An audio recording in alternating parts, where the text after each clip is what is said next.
Yo, c'est parti, petit exercice sur loi binomiale. Alors, exercice assez court, mais exercice dans lequel tu vas devoir poser ta démarche, tu vas voir. C'est assez stylé comme exo. On pourrait très bien imaginer avoir ça en petite question d'interro, tu vois, un truc rapide où il faut trouver ta démarche de résolution. Alors, on va essayer de faire ça ensemble. On lit l'énoncé. On lance une pièce de monnaie. Est-il plus ou moins. Donc, une pièce de monnaie, on va supposer. On suppose que la pièce de monnaie est bien équilibrée. Donc, que la pièce de monnaie est bien équilibrée. Parce que normalement, ils auraient dû le mettre. Ce qui va nous permettre d'avoir des lancers équiprobables. On lance une pièce de monnaie. Est-il plus ou moins probable d'obtenir 3 piles en 7 lancers que 4 piles en 8 lancers? Question. Est-il plus ou moins probable d'obtenir 3 piles en 7 lancers que 4 piles en 8 lancers? Donc première situation, on effectue 7 lancers. Donc on répète de façon identique et indépendante 7 fois la même épreuve de Bernoulli. De succès, obtenir pile et de proba p égale 1,5 puisque le succès donc c'est obtenir pile à chaque fois et la probabilité puisque la pièce est bien équilibrée c'est 1,5. Tu as une chance sur deux d'obtenir pile, une chance sur deux d'obtenir face. Donc on effectue n égale 7 lancés, x nombre, donc x1 je vais appeler la variable aléatoire, nombre de fois, nombre de piles obtenues. Et je te rédige comme ça rapidement que x1 suit la loi binomiale de paramètres n égale 7, p égale 1 demi. Et on va calculer dans cette situation la probabilité d'obtenir 3 piles.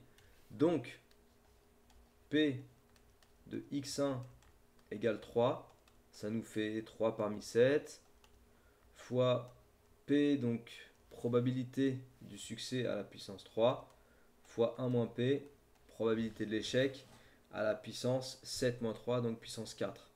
On utilise directement la calculatrice pour faire ça. Alors du coup, je vais dans le voilà, dans la numwork n 7 p 1,5 et on va calculer p de x égale 3. Donc ça nous fait environ 0,273 273 environ, j'arrondis au millième. D'accord. Maintenant, deuxième situation, on va effectuer 8 lancers et on s'intéresse à la probabilité d'obtenir 4 piles. Donc je reprends, on effectue,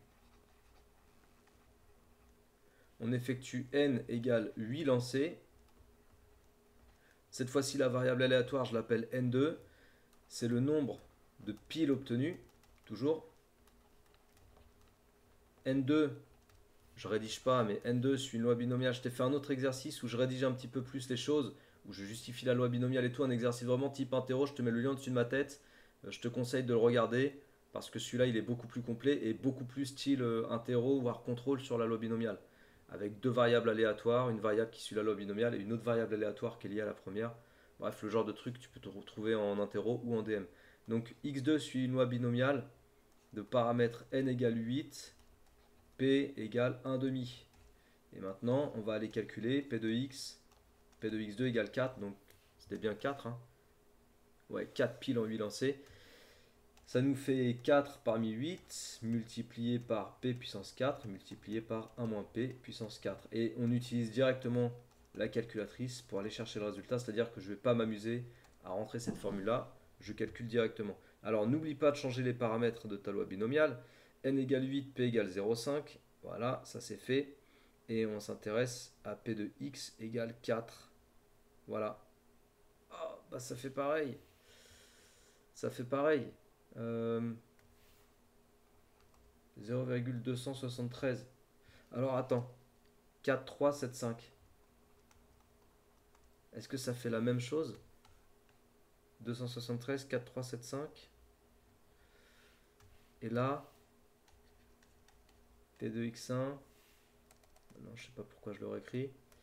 P de X1. Alors je vais re-rentrer X1 parce que du coup, en millième, ça fait la même chose.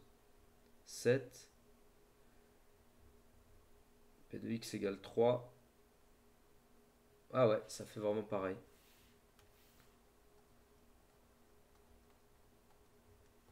Alors on peut peut-être aller un petit peu plus loin pour vraiment le prouver, parce que là c'est vrai que si on s'en tient juste à un résultat affiché sous cette forme-là, j'aime pas trop parce que c'est des arrondis. On va aller calculer 3 parmi 7 et 4 parmi 8. Il y a des relations sur les combinaisons effectivement qui font qu'il y a des combinaisons qui sont égales. Ça doit être le cas de 3 parmi 7 et 4 parmi 8. Euh, c'est même sûr que c'est le cas de 3 parmi 7 et 4 parmi 8. Donc on calcule ça. Alors, avec la NCR. Alors je crois comment faut marquer ça dans la TI.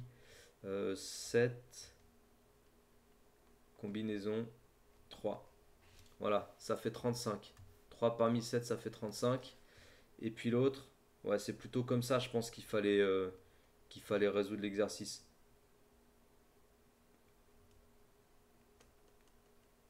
Donc je me suis trompé avec... Alors attends. Proba. Nombre de combinaisons.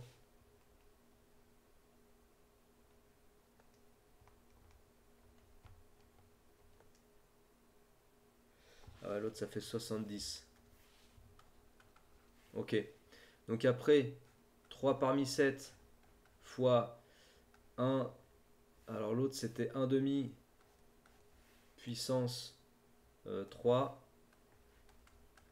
fois 1 demi puissance 4. Là ça te faisait 35 multiplié par 1 demi puissance 7. Ok. Ça c'est P de X. Ouais, je pense que c'est comme ça qu'on va le démontrer.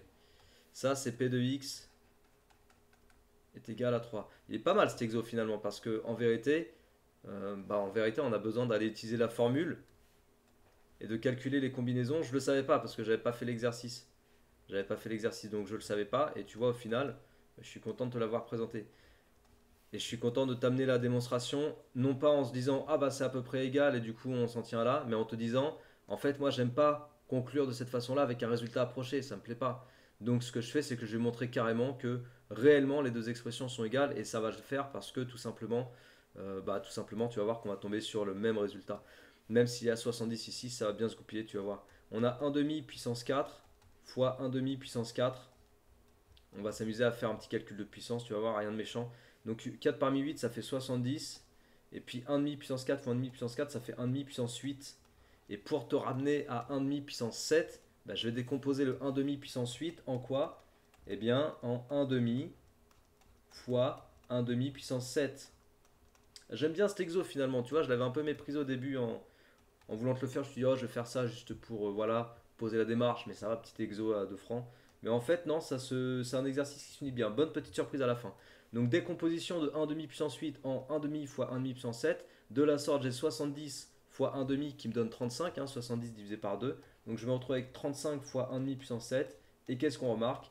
Eh bien, on remarque qu'on a la même chose qu'ici. Ça veut dire que P de x égale 1 et P de x1 égale 3, pardon, et P de x2 égale 4 sont tous les deux égaux